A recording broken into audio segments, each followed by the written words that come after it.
Pengertian benda. Menurut pasal 499 Kitab Undang-Undang Hukum Perdata dijelaskan bahwa pengertian benda secara yuridis adalah segala sesuatu yang dapat dihaki atau yang dapat menjadi objek hak milik. Menurut terminologi, benda adalah objek yang berarti lawan daripada subjek yaitu orang dan badan hukum. Oleh karena menurut undang-undang, pengertian dari benda adalah segala sesuatu yang dapat dihaki dan dapat dimiliki orang lain, maka segala sesuatu yang tidak dapat dihaki dan tidak dapat dimiliki orang lain bukanlah merupakan pengertian dari benda. Lalu apa saja contohnya? Contohnya adalah laut, udara, bulan, bintang, dan lain sebagainya.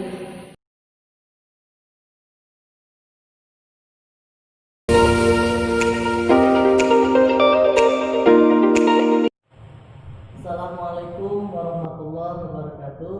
Pada kesempatan kali ini saya akan menjelaskan tentang macam-macam benda.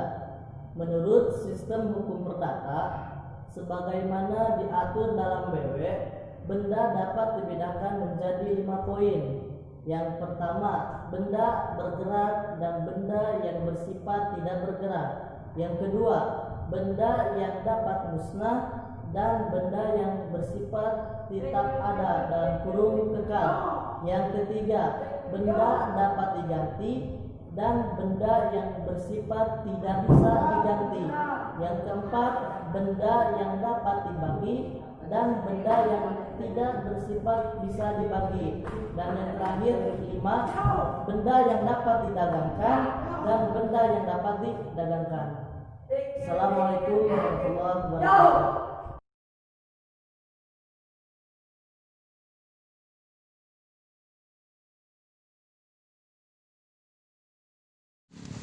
Perbedaan antara hak kebendaan dengan hak perseorangan yaitu berhubungan erat dengan soal gugatan di muka hakim, di mana gugatan harus didasarkan secara benar.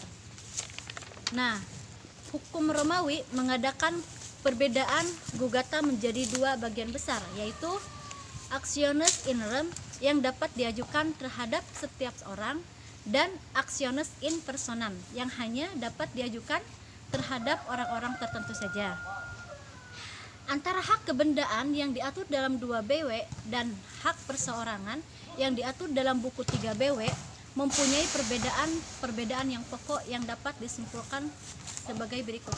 Di antaranya yaitu hak kebendaan bersifat mutlak. Selanjutnya yaitu hak kebendaan umumnya berlangsung lama. Dan selanjutnya lagi yaitu jumlah hak kebendaan terbatas pada apa yang hanya ditentukan dalam undang-undang. Antara hak kebendaan yang diatur dalam buku 2 BW dan hak perseorangan yang diatur dalam buku 3 BW mempunyai perbedaan-perbedaan pokok yang dapat disimpulkan sebagai berikut. Di antaranya yaitu hak kebendaan bersifat mutlak, sedangkan hak perseorangan bersifat relatif atau nisbi. Yang kedua, hak kebendaan umumnya berlangsung lama. Sebaliknya, hak perseorangan umumnya ditujukan untuk pemenuhan prestasi dalam waktu yang tidak terlalu lama atau waktu tertentu. Yang ketiga yaitu jumlah hak kebendaan terbatas pada apa yang hanya ditentukan pada undang-undang.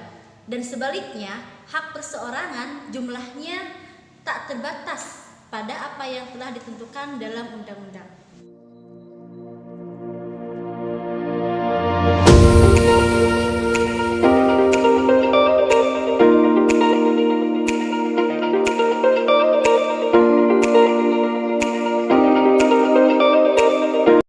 Pembedaan hak kebendaan. Pembedaan hak kebendaan yang diatur dalam buku 2 BW ada 2, yaitu 1 hak kebendaan yang bersifat memberi kenikmatan, 2 hak kebendaan yang bersifat memberi jaminan. Hak kebendaan yang bersifat memberi kenikmatan atas tanah yang diatur dalam buku 2 BW setelah adanya UU-PA Undang-Undang Nomor 5 Tahun 1960 dinyatakan sudah tanggal 24 September dinyatakan sudah tidak berlaku lagi dan sudah tidak dibicarakan lagi. Hak tersebut meliputi hak bezit atas tanah, yaitu hak hak berkuasa atas tanah, lalu hak endikum, yaitu hak bebas leluasa menggunakan tanah, lalu hak servitut, hak obstal, yaitu hak memiliki bangunan atau tanaman di atas tanah milik orang lain, lalu hak erbaj, yaitu hak menerima penghasilan atau menarik penghasilan dari tanah milik orang lain dengan membayar sejumlah uang, lalu hak bunga tanah dan hak persepuluh, hak terakhir hak pakai mengenai tanah. Sedangkan hak kebendaan yang bersifat memberi jaminan contohnya seperti gadai, hipotek, kredit verban, privilege, dan fidusia.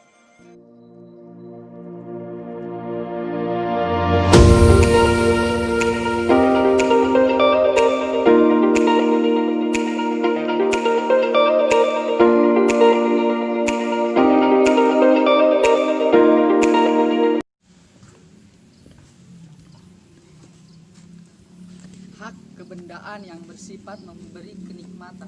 Yang pertama, bejit. Bejit adalah seseorang yang menguasai suatu benda, seolah benda itu miliknya sendiri. Yang kedua, hak milik adalah hak untuk menikmati kegunaan suatu benda dengan sepenuhnya dan sebebas-bebasnya. Yang ketiga, hak memungut hasil adalah hak untuk menarik hasil dari benda orang lain seolah-olah miliknya sendiri. Yang keempat, hak pakai dan hak mendiami.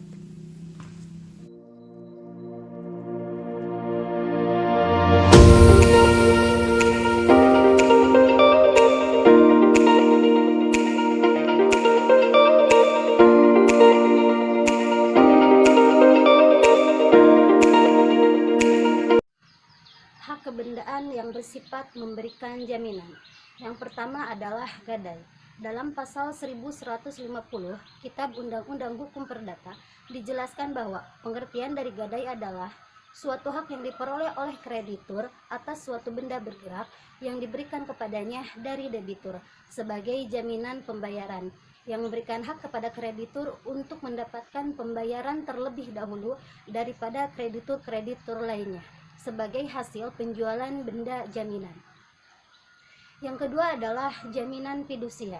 Dalam Undang-Undang Nomor 42 Tahun 1999 dijelaskan bahwa pengertian dari fidusia adalah pengalihan hak kepemilikan atas dasar kepercayaan, dengan ketentuan bahwa benda yang dialihkan kepemilikannya masih dalam pengawasan pemilik benda. Yang ketiga adalah hak tanggungan. Hak tanggungan merupakan hak jaminan atas tanah bagi pelunasan utang tertentu yang memberikan diutamakan kreditur-kreditur tertentu terhadap kreditur lainnya. Dan yang terakhir adalah hipotek. Hipotek merupakan suatu hak kebendaan atas benda yang tidak bergerak untuk mengambil penggantian daripadanya bagi pelunasan suatu perikatan.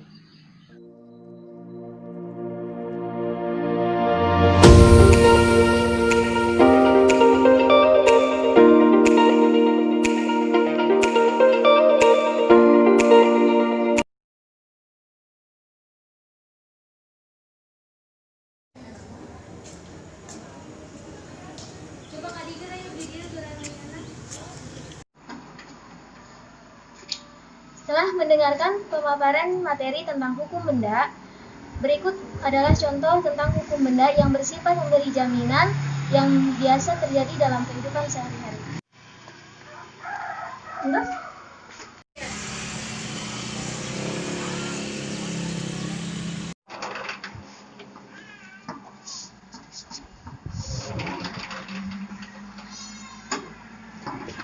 Kayak lagi bingung deh, kenapa? Ya, ini uang buat semester. Emangnya butuh berapa?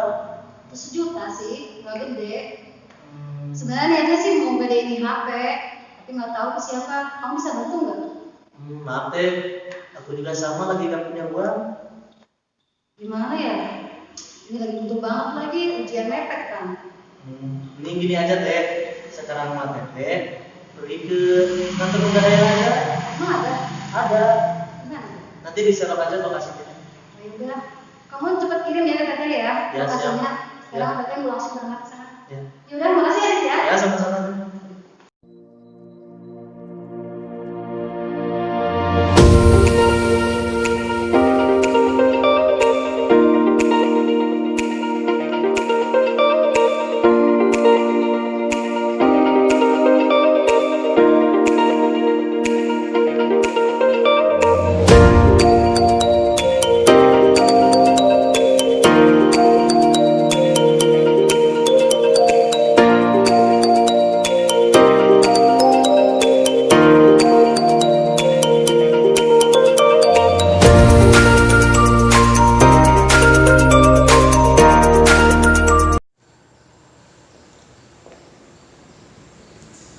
Selamat siang, Bu.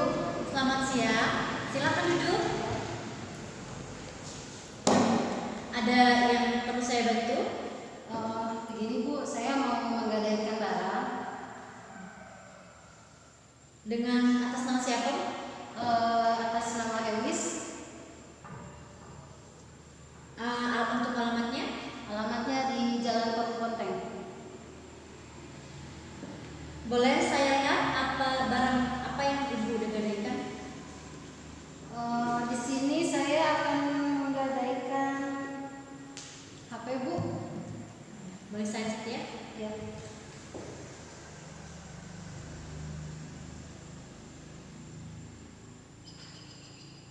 Apakah kelengkapannya masih ada?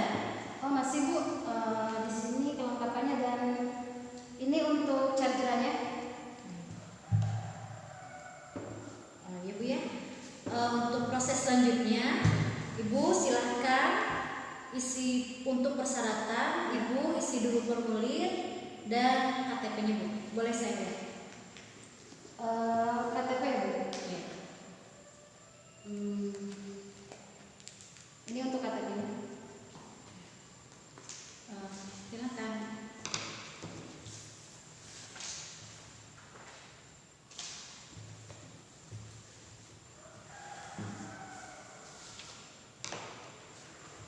Ini, Bu, untuk formulirnya. Nama Ewis Milda Santi, alamat Paku Ponteng, barang yang dijaminkan atau HP, besarnya 1 juta Ya. dalam waktu kurun 3 bulan. Ya. Silakan untuk menandatangani. Bu, dimohon isi nomor HP yang untuk bisa saya hubungin. Ya. Silakan.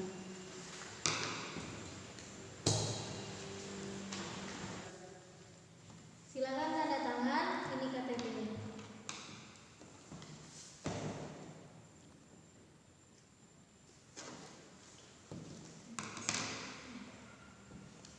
Terima kasih. Ya, terima kasih ya, Bu. Ya, sama-sama.